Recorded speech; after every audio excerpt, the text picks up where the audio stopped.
Hello दोस्तों, मैं प्रभास कुमार आप सबका स्वागत करता हूँ आपके अपने चैनल D2R स्टडी में। आज फ्रेंड्स इस वीडियो में आप सबको बताना दोस्तों रेडियो एक्टिविटी, रेडियो सक्रियता का 30 महत्वपूर्ण सवालों को। जी हाँ फ्रेंड्स, रेडियो एक्टिविटी चैप्टर का 30 ऐसे महत्वपूर्ण सवाल फ्रेंड्स जो बहुत ही बड़े एग्जाम में सवाल ये आ सकते हैं और ये फ्रेंड्स सवाल कहीं ना कहीं पूछे गए एग्जाम में। तो प्लीज इस सारे प्रश्नों को समझिएगा, क्लियर करिएगा क्योंकि बहुत ही इंपॉर्टेंट होने वाला है। चलिए शुरुआत करें आज के क्लास को। वीडियो अच्छा है तो वीडियो को लाइक कर दीजिएगा और फ्रेंड्स यदि वीडियो सीखिएगा तो प्लीज चैनल को सब्सक्राइब कर दीजिएगा। तो फ्रेंड्स यहाँ पे देखिए जैसा कि दोस्तों पहले मैं सारे चैप्टर का सीरीज चला रहा हूँ, उसी प्रकार से आज हम लोग रेडियो एक्टिविटी चैप्टर को क्लियर करेंगे। ठीक है, सारा एमसीक्यू है, आराम से एमसीक्यू को समझेंगे, सारा जो इसका आंसर पे डिस्कशन करेंगे। ठीक है, अब बहुत अच्छा सा प्रश्न सारा, ठीक है, एग्जाम में आ सकता है। और मैं बता दूँ तो जो चैप्टर क्लास 12 में रेडियो एक्टिविटी पढ़ना है तो जो बच्चे क्लास 12 को भी देख सकते हैं क्योंकि ये बोर्ड एग्जाम में पूछ सकता है। ठीक है, क्योंकि सारा एनसीईआरटी बुक से ही निकाला गया है। ठीक है, सारे वाले। चलिए पढ़ते सबसे पहला प्रश्न को क्या कहता है। सबसे पहला प्रश्न बहुत ही बेसिक प्रश्न है। ये प्रश्न क्या बोल रहा है कि रेडियो सक्रियता की खोज सर्वप्रथम किस वैज्ञानिक ने की थी। आपका रेडियो एक्टिविटी जो था उसका खोज करने वैज्ञानिक का नाम पूछा जा रहा है। तो फ्रेंड्स जो रेडियो एक्टिविटी की खोज का वैज्ञानिक था उनका नाम था हेनरी बेकुरल। बहुत बच्चे कंफ्यूज रहते हैं कि मैडम क्यूरी होगा कि हेनरी बेकुरल होगा। तो बस बता दो कृत्रिम जो रेडियो सक्रियता होता है उसका थे मैडम क्यूरी, लेकिन यदि सिर्फ पूछेगा रेडियो सक्रियता तो वहां पे हेनरी बेकुरल बताइएगा। ठीक है, हेनरी बेकुरल। मैं यहां पे इसका आंसर क्या डाल दूंगा, हेनरी बेकुरल। इन्होंने क्या किया था, रेडियो एक्टिविटी का इन्वेंशन किया था, हेनरी बेकुरल। ठीक है, चलिए आगे बढ़ते। सेकेंड प्रश्न हमारा क्या, ये प्रश्न क्या बोल रहा है, बहुत अच्छा प्रश्न, ये बहुत ही जानना आया हुआ है। रेडियो सक्रिय पदार्थ किस किरण को उत्सर्जित करता है। देखिए रेडियो सक्रिय जो पदार्थ होता है वो किस किरण को उत्सर्जित करता है, बात समझा रहा है। रेडियो सक्रिय पदार्थ ये होता है ना पदार्थ, क्या होगा इससे फिर क्या होगा ना, अपने आप अल्फा किरण, बीटा किरण, गामा किरण निकलते रहता है और इसी कारण इस पदार्थ को क्या कहते हैं, रेडियो सक्रिय पदार्थ कहते हैं। ये रेडियो एक्टिविटी होता है। ठीक है, तो यहाँ पे इसका आंसर क्या डालूंगा, क्या निकलता है, अल्फा किरण निकलता है, बीटा निकलता है, गामा निकलता है, तीन किरण निकलता है। जो पदार्थ से निकलता है वो पदार्थ क्या कहलाएगा, रेडियो सक्रिय पदार्थ। तो मैं यहाँ पे आंसर में क्या डाल दूंगा, अल्फा किरण, बीटा किरण, गामा किरण ये निकलता है। अल्फा का संकेत ऐसा होता है, बीटा का संकेत ऐसा होता है और गामा का संकेत ऐसा होता है। तो ये क्या हो गया आपका गामा किरण, अल्फा बीटा गामा किरण निकलता है। ठीक है, अगला थर्ड नंबर, अल्फा और बीटा किरण की खोज किसने की थी। अब आपको बताना है कि अल्फा और बीटा किरण की खोज किसने किया था। तो फ्रेंड्स मैं बता दूं कि अल्फा और बीटा किरण को खोज करने वैज्ञानिक उनका नाम था रदरफोर्ड। अब सबने पढ़ा रदरफोर्ड का नाभिकीय परमाणु मॉडल, इन्होंने क्या किया था, एक अल्फा किरण का स्रोत लिया था और स्रोत से क्या किया था, सोने के पत्ती पे बार करवाया था, है ना, पढ़ा ना ऐसे में उसको वीडियो भी डाल दिया रदरफोर्ड का नाभिकीय मॉडल उसका है। ठीक है, तो यहाँ पे क्या हो जाएगा, रदरफोर्ड साहब ने किया था खोज इसका। ठीक है, मैं आंसर क्या डाल दूंगा, रदरफोर्ड। क्या थे, रदरफोर्ड साहब। नाभिक का भी खोज उन्होंने किया था, रदरफोर्ड। ठीक है,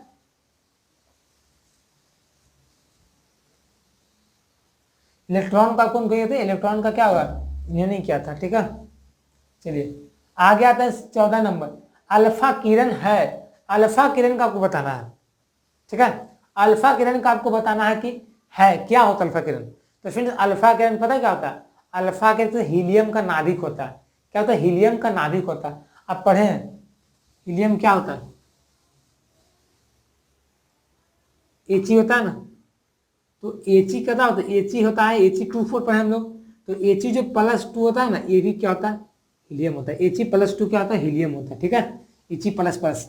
अगला 5वां नंबर, बीटा किरण किन कणों से बनी होती है। जो बीटा किरण होता है जो रेडियो एक्टिव पदार्थ से निकलता है वो किन कणों से बना होता है, कैसा कणों से बना होता है, धनावेशित की, ऋणावेशित की, उदासीन। तो इसका फ्रेंड सही आंसर हो जाएगा ऋणावेशित कणों से। ये याद रखिएगा, एग्जाम में आया हुआ है ऋणावेशित, ये बहुत बार एग्जाम में पूछा गया था। जो जितना भी बीटा किरण होगा वो क्या होगा, ऋणावेशित कण से बना होगा, निगेटिव। और जितना भी फ्रेंड्स अल्फा किरण होगा वो पॉजिटिव होगा और जितना भी गामा किरण होगा फ्रेंड्स वो न्यूट्रल होगा। बात समझा रहा था, alpha positive, beta negative, gamma neutral. अगला तो 6ठा नंबर, ये प्रश्न क्या बोल रहा है, प्रश्न बोल रहा है कि नाभिकीय रिएक्टर, जो नाभिकीय रिएक्टर में नियंत्रक क्षण के रूप में प्रयुक्त होता है। देखिए बड़े बड़े क्या होता है ना, अब आजकल जो होता है ना बहुत नाभिकीय रिएक्टर बनाया गया है, वहां से क्या होता है, बहुत बड़ा बड़ा एनर्जी निकाला जाता है, एनर्जी का सोर्स एक तरह से आजकल हो गया।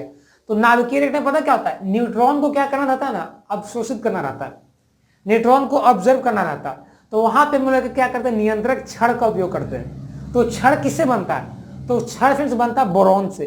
बोरॉन और कैडमियम का छड़ का उपयोग करते हैं हम लोग किसके रूप में, कंट्रोल छड़ के रूप में, कंट्रोलर, नियंत्रक मैंने कंट्रोलर, तो नियंत्रक छड़ के रूप में करता है। किसका करता है, बोरॉन का। बोरॉन जो एलिमेंट्स है ना, बोरॉन, बोरोमीन नहीं से, जो एक ब्रोमीन होता है, ठीक है, एक गलत फैमिली मत रहेगा। ब्रोन, ब्रोन का संकेत क्या होता है पता है, ब्रोन का बी होता है, अब ब्रोमीन का बी आर होता है। समझ आ रहा ना, सारा एक एक टॉट को क्लियर करना चल जाना। अगला है 7वां नंबर, ये क्या बोल रहा है, एन में तो सोडियम 1123, इसका परमाणु संख्या द्रव्यमान संख्या, तो सोडियम 1123 से एक बीटा किरण उत्सर्जन के बाद क्या बनता है। मान लीजिए फ्रेंड्स आपको रेडियो एक्टिविटी में एक सोडियम जो है एलिमेंट्स है, उस पर हम एक बीटा किरण को दिए हैं, बीटा किरण उससे निकला, तो निकलने के बाद क्या बनेगा। रेडियो एक्टिव पदार्थ में यही होता है, क्या होता है कि किसी पास अल्फा बीटा गामा किरण निकलते रहता है, निकलने के कारण क्या होता है, अलग अलग नाभिक वाले, अलग अलग न्यूट्रॉन प्रोटॉन वाले एलिमेंट्स बनते हैं, है ना, ये होता है रेडियो सक्रिय पदार्थ में। तो वही होता है सोडियम से, मान लीजिए एक बीटा किरण मैं निकाला हूं, तो वहां से क्या बनेगा, तो फ्रेंड्स बीटा किरण निकलता है तो पता क्या होता है, बीटा किरण निकलने के कारण फ्रेंड्स क्या होता है ना, किसी भी तत्व का पेरेंट एलिमेंट्स का परमाणु द्रव्यमान 1 बढ़ जाता है और परमाणु संख्या 1 बढ़ जाता है, ठीक है, एक एक बड़ी वृद्धि हो जाता है। तो आपका सोडियम 23 से 24 हो जाएगा और 11 से 12 हो जाएगा। तो बताइए कि परमाणु संख्या 12 किसका होता है, मैग्नीशियम का, और परमाणु द्रव्यमान 24 किसका, मैग्नीशियम का, यानी कि सोडियम से भी एक बीटा निकलेगा तो क्या बनेगा, मैग्नीशियम बनेगा। क्या बनेगा, मैग्नीशियम बनेगा। मैग्नीशियम क्या हो जाएगा, 12 24 हो जाएगा, ठीक है, एक एक बार गया, एक किस्म बना तो 12 हो गया और 24 तक मैग्नीशियम बन गया। ये एक बीटा से निकलता है, समझा बात को ना, चलिए आना भी चाहिए यार, बहुत मेहनत लगा। देखिए एमसीक्यू ना यार आता है, तो मैं इंडिया के एग्जाम दिया था तो उसमें भी आ गया था, ठीक है, कौन सा आया था उसमें बताऊंगा, आगे मिलेगा कुछ, क्योंकि मैं उसका मेरे पास था, पेपर था, इसलिए उसमें लिखा था। तो ये 8वां नंबर, पृथ्वी की आयु का आकलन किससे किया जाता है। देखिए पृथ्वी की आयु देखिए, हम लोग बहुत बड़े ग्रह का क्या करते हैं ना, आयु का मेजरमेंट करते हैं, लाइफ स्पैन का, कि आखिर भाई ये ग्रह कितना साल से है, पढ़ते ना, इतना 1000 बरस ये ग्रह है, सूर्य इतना इसका आयु है, इतना साल जी सकता है। तो पृथ्वी के जो आयु जो होता है, इसका लाइफ स्पैन का जो हम आकलन करते हैं, मेजरमेंट करते हैं, वो फिक्स करते हैं, उसका नाम है यूरेनियम डेटिंग। यूरेनियम डेटिंग से क्या करते हैं हम लोग, पता लगा लेते हैं कि पृथ्वी का आयु कितना है, ये कितना दिन और रहेगा, कितना दिन खत्म होगा, ये सब कर लेते हैं, ठीक है, measurement uranium dating. Uranium dating ये सारा तो बेस है आपका रेडियो एक्टिविटी पे ही बेस है, समझ बात को। साइंस हाउ एंड वाई पे टिका हुआ है, तो साइंस ना पढ़िएगा अच्छे से, बहुत मजा आपको आएगा, और लोगों के बीच आप कुछ बोल पाइएगा साइंस के बारे में, नहीं तो क्या बोल रहा है आप कुछ मत बोलिएगा, ऐसे चुप चल रहेगा। अगर बात करेगा पृथ्वी का बनता बोलिएगा ना, बने यूरेनियम डेटिंग से होता है, ऐसे पता लगाया जाता है, सब बोलिएगा ना, सब जानने सब नॉलेज का चीज है, ठीक है। 9वां नंबर, रेडियो कार्बन डेटिंग से किसका निर्धारण होता है। देखिए एक होता है यूरेनियम डेटिंग और एक होता है रेडियो डेटिंग।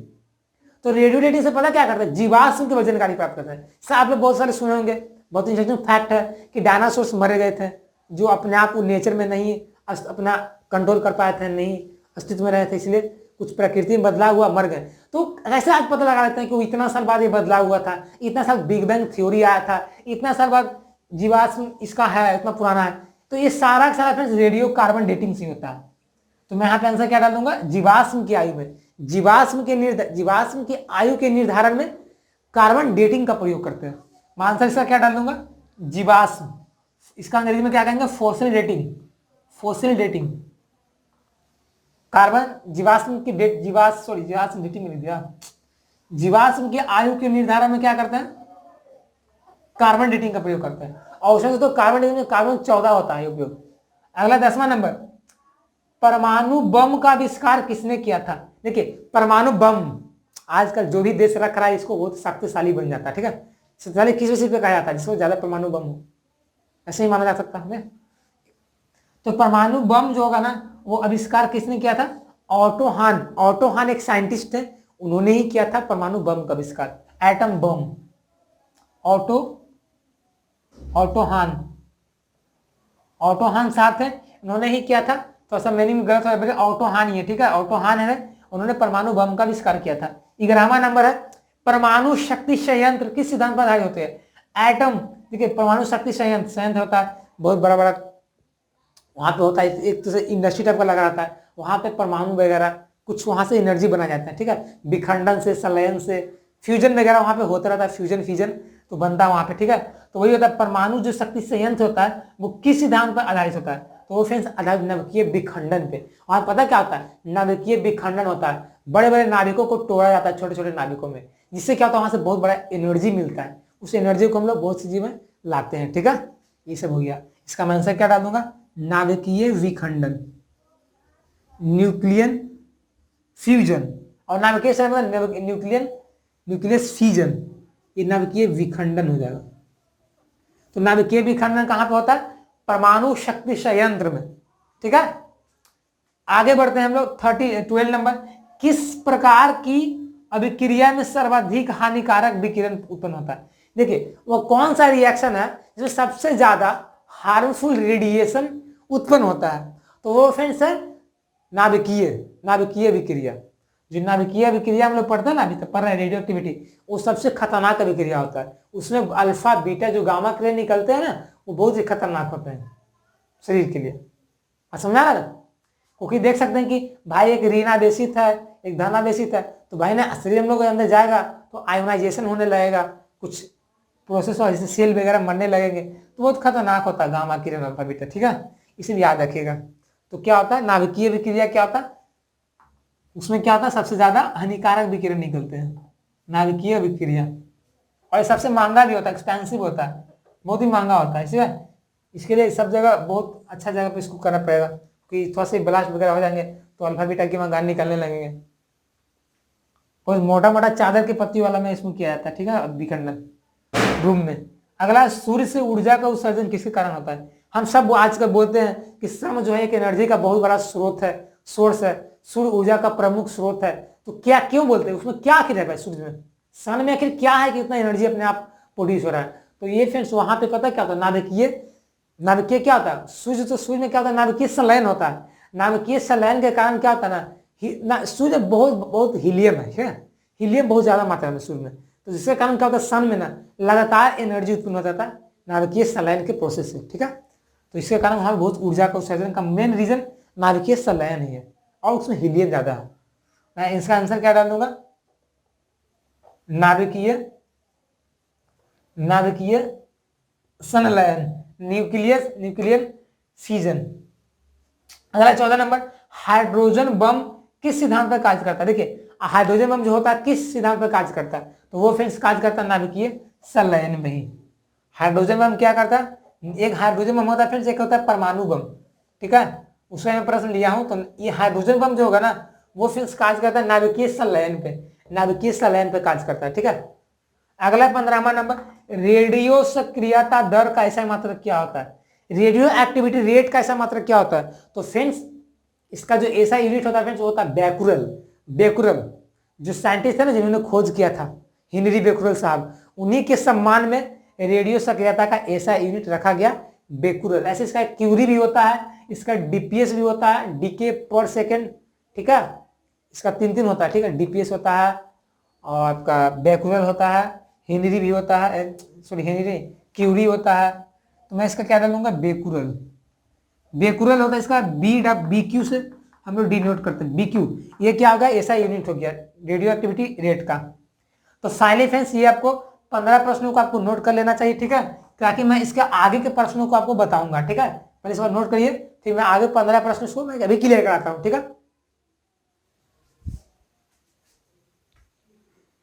तो चलिए फ्रेंड्स हम लोग क्या करते हैं, जो रिमेनिंग पार्ट्स बचा हुआ है उसको क्लियर करते हैं।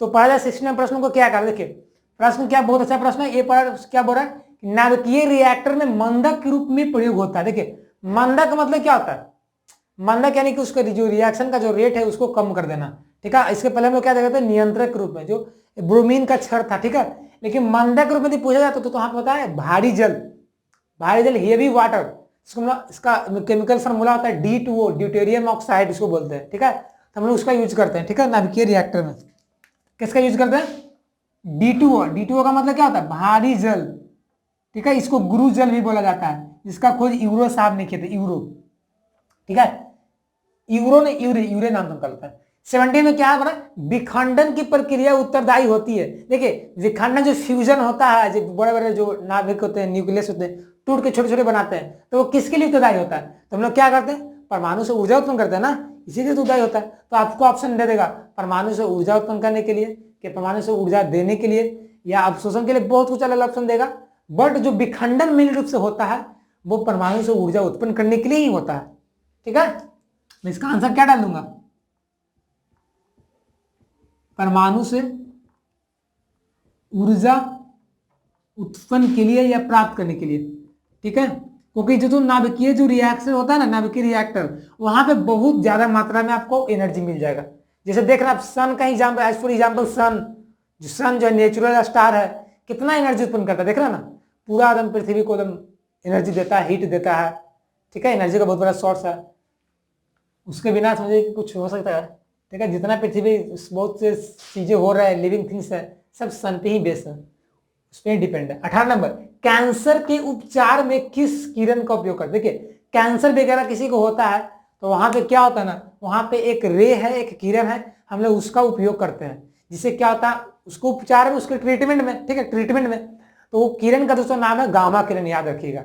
यह बहुत इंपॉर्टेंट सवाल है एग्जाम में ना, यहाँ तक कि बीपीएससी में कभी एग्जाम में आया हुआ है। ठीक है, प्री लेवल का एग्जाम में बीपीएससी वगैरह होता है, बीपीएससी हो, आरपीएससी हो, ठीक है, जेपीएससी हो, जहां भी पब्लिक सर्विस कमीशन हो, वहां पे स्टेट का आता है। तो ये पूछा गया था सवाल। ठीक है, बीपीएससी में कैंसर के उपचार में किस किरण का उपयोग होता है? ठीक है, मैंने प्रश्न देखा था कि देखते हैं कैसा रहता है सवाल बीपीएससी में, तो मैंने देखा ये प्रश्न था। ठीक है, तो मैंने उसको नोट कर लिया था। तो इसका क्या, इसका आंसर हो जाएगा गामा किरण। गामा किरण याद रखिएगा, कैंसर के उपचार में। ठीक है, कैंसर के उपचार में क्या होता है, गामा किरण का उपयोग होता है। 19वां नंबर प्रश्न क्या बोल रहा है, कौन रेडियोधर्मी पदार्थ भारत में बड़ी मात्रा में पाया जाता है? देखिए मैं आपको एक चीज बता दूं, बच्चों को कंफ्यूजन आता है, बुक अलग अलग पढ़ते हैं तो रेडियोधर्मी लिखा रहता है, रेडियो सक्रिय लिखा रहता है, रेडियो एक्टिव लिखा रहता है, तो तीनों का मतलब एक ही होता है, समझा ना? रेडियो एक्टिविटी, रेडियो धर्मी, रेडियो सक्रिय, तीनों सेम ही चीज है। तो रेडियो धर्मी पदार्थ भारत में सबसे ज्यादा कौन मात्रा पाया जाता है? तो फ्रेंड्स हमारे भारत में, इंडिया में सबसे ज्यादा जो रहता है वो थोडियम रहता है। थोडियम जो पदार्थ है, ये रेडियो एक्टिव पदार्थ है जो सबसे ज्यादा मात्रा में पाया जाता है। ठीक है, क्या थोडियम, थोडियम, इसका संख्या TH होता है। क्या होगा इसका आंसर, क्या हो जाएगा, थोडियम हो जाएगा। याद करिएगा, ये बहुत इंपॉर्टेंट है। थोडियम सबसे ज्यादा क्या पाया जाता है भारत में, थोडियम पाया जाता है। ठीक है, थोडियम। अगला 20वां नंबर, रेडियो सक्रियता को मापा जाता है कैसे? देखिए जो एक विधि है, एक प्रोसेस है, उसको द्वारा हम लोग क्या करते हैं, रेडियो सक्रियता को मेजरमेंट करते हैं, मापते हैं। उसका नाम क्या है? उसका नाम है गाइगर मूलर काउंटर विधि। गाइगर वैज्ञानिक का नाम है, मूलर काउंटर वैज्ञानिक के ही नाम पे पड़ा है। तो गाइगर मूलर काउंटर विधि द्वारा क्या करते हैं हम लोग, रेडियो एक्टिविटी को मापते हैं, रेडियो सक्रियता को मापा जाता है। ठीक है, मैं इसका आंसर क्या डाल दूंगा, गाइगर मूलर काउंटर। देखिए ये 30 सवाल है ना रेडियो सक्रियता से, आप पढ़ लीजिए ना, आपको चेपे पढ़ने का जरूरत नहीं पड़ेगा। ठीक है, इतना आ जाएगा।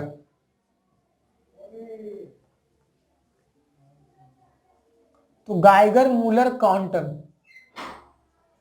ये दोस्तों प्रोसेस, इसके द्वारा क्या कहते हैं, रेडियो सक्रियता को मापते हैं। ठीक है, तो ये फ्रेंड्स हमारा क्या, गाइगर मूलर काउंटर प्रोसेस क्या करता है, रेडियो एक्टिविटी को मापते हैं। अगला 21 नंबर प्रश्न क्या बोला, परमाणु बम किस सिद्धांत पे आधारित होता है? देखिए परमाणु जो बम होता है, एटम बम होता है, वो किस सिद्धांत पर आधारित होता है? तो इसके पहले मैंने देखा था हाइड्रोजन बम, जो कि नाभिकीय संलयन पे था। बट एज फॉर एग्जाम्पल बढ़ते बढ़ते फर्दर भी गेट आ गया क्वेश्चन परमाणु बम पे, तो ये फ्रेंड्स होता है नाभिकीय विखंडन पे कार्य करता है। वो नाभिकीय संलयन पे था, हाइड्रोजन बम और सन, बट ये एटम जो बम होता है वो नाभिकीय विखंडन पे कार्य करता है। ठीक है, मैं क्या दूंगा, इसका आंसर क्या दूंगा, नाभिकीय विखंडन।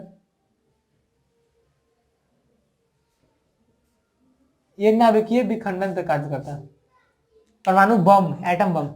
अगला 22वां नंबर हमारा प्रश्न है, यह है क्या, मोनाजाइट क्या है? देखिए मोनाजाइट क्या है, एक तरह से इसका भी रेडियो सक्रिय में बहुत यूज होता है।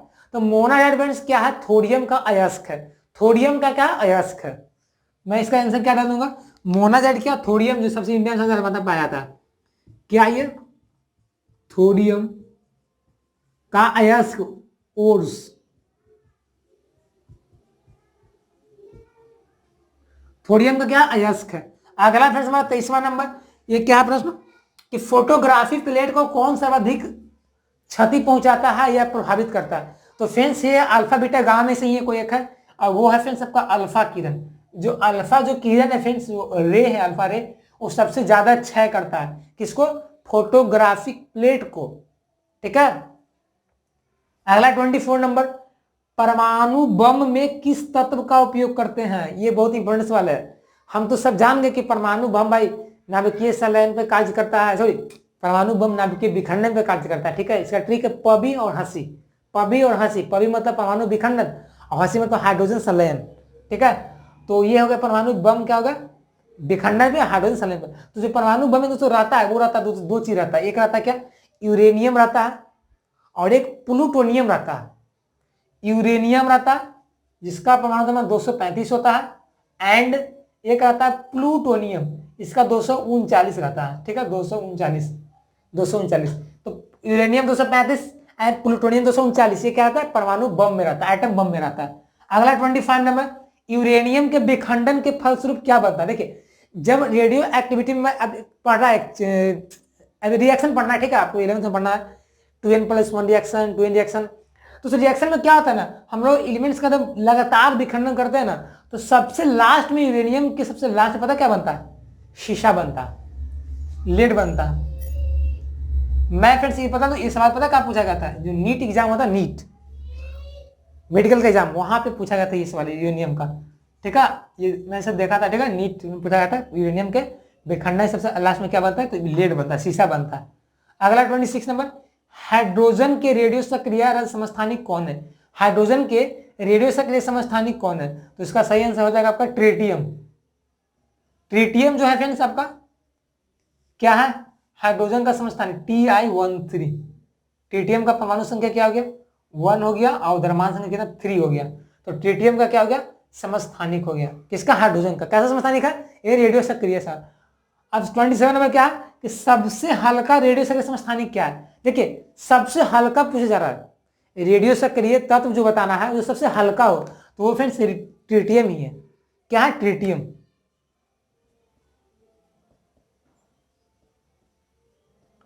ट्रिटियम जो है फ्रेंड्स आपका क्या? सबसे हल्का समस्थानिक है, सबसे हल्का तत्व है, क्योंकि इसका परमाणु द्रव्यमान 3 है। ठीक है, और एटॉमिक नंबर 1 है। अगला 28 नंबर, किस किरण की भेदन क्षमता सबसे अधिक होती है? किस किरण का भेदन मतलब क्या होगा? भेदने का पावर, यानी आर पर करने का पावर, भेद कर देगा, फाड़ देगा बीच से। तो वो होता है किसका? गामा का होता है, याद रखिएगा। तो ये सबसे कम पूछ रहा है ना, तो सबसे कम आपका अल्फा किरण का होगा। ठीक है, और ज्यादा सबसे गामा का होगा। ठीक है, इसका मैं ऑर्डर दे देता हूं, ऑर्डर लिख देता हूं, ऑर्डर गामा का होता है, बीटा का होता है, अल्फा का होता है। तो सबसे कम अल्फा का हो गया। अगला दोस्तों 29 नंबर, किस तत्व की सबसे अधिक रेडियो सक्रिय समस्थानिक होती है? तो इसका आपका आंसर हो जाएगा पोलिनियम। पोलिनियम का दोस्तों 27 रेडियो सक्रिय समस्थानिक होते हैं। ठीक है, रेडियो सक्रिय पूछा रहा है, यदि सिर्फ समस्थानिक होता तो सोना का होता। ठीक है, अगर 30वां नंबर, वह समस्थानिक कोई पदार्थ, वह समय जिसमें कोई पदार्थ अपने प्रारंभिक मात्रा का आधा हो जाए क्या कहलाता है? तो इसका सही आंसर फ्रेंड्स हमारा हो जाएगा अर्ध आयु। अर्ध आयु क्या कहलाता है? वह समय जिसमें कोई पदार्थ का प्रारंभिक मात्रा का आधा बच जाए। जैसे मान लीजिए मैं बोलूंगा कि इतना ग्राम कोई पदार्थ है और उसका आधा आयु 5 मिनट है, इसका मतलब 10 केजी का वस्तु होगा तो 5 मिनट में वो 5 केजी हो जाएगा। मान लीजिए मैं मार्कर का बोल दूं कि मार्कर का अर्ध आयु 100 साल है, 10 साल है। अर्ध आयु मतलब अर्ध आयु 10 साल, मतलब ये 10 साल में ये आधा बच जाएगा, जो पूरा 1/2 पार्ट इसका बच जाएगा। ठीक है, बच जाएगा, ये होता है बच जाना। ठीक है, तो ये फाइनली फ्रेंड्स आपका लगभग 30 सवाल था एग्जाम में। 30 सवाल था जो रेडियो सक्रिय एक्टिविटीज था, जो आपको एग्जाम में ये सवाल आ सकते हैं, पूछे जा सकते हैं। क्योंकि यदि आप चैप्टर पढ़ने जाइएगा रेडियो एक्टिविटी तो आपको बहुत लंबा पड़ेगा। क्लास 11th में पढ़ना, क्लास 10 में पढ़ना, कितना पढ़िएगा, उतना को लेवल तो पूछेगा नहीं। इसलिए सवाल एग्जाम में देख लीजिएगा, तो प्लीज आपको इस वाले बन जाएगा एग्जाम में। ठीक है, बहुत अच्छा कर सकते हैं, क्योंकि इस वाले आते रहते हैं एग्जाम में। ठीक है, बहुत अच्छा ये टॉपिक है केमिस्ट्री का, फिजिक्स का भी। तो सिर्फ प्लीज को देखिए, स्क्रीनशॉट ले लीजिए ताकि हमेशा याद रहेगा। तो फ्रेंड्स आज तक बस इतना ही। आज का वीडियो कैसा लगा? अच्छा लगा ना, हेल्पफुल था ना, कुछ सीखिए ना, तो प्लीज यार वीडियो को लाइक कर दीजिएगा। और चैनल को अभी तक सब्सक्राइब नहीं किया तो देर किस बात की यार, प्लीज चैनल को सब्सक्राइब कर दें। एक सपोर्ट के रूप में, ताकि आप सीखते रहे, आगे बढ़ते रहे, बच्चे भी जुड़े इससे। प्लीज चैनल को सब्सक्राइब कर दे और जो बगल में नोटिफिकेशन मिले उसको भी प्रेस कर दीजिएगा, ताकि जितने मैं नए नए वीडियो अपलोड करूंगा उससे अप टू डेट रहेंगे, ठीक है। और फ्रेंड्स हमें इंस्टाग्राम फेसबुक को फॉलो भी कर सकते हैं, क्योंकि वहां पे कुछ सिखाते रहता हूँ शॉर्ट वीडियोज के माध्यम से। चलिए मिलते हैं नए वीडियो में, फिर से मिलते हैं, तब तक के लिए बन रहेगा इस चैनल से। जय हिंद, जय भारत, टेक केयर, बाय।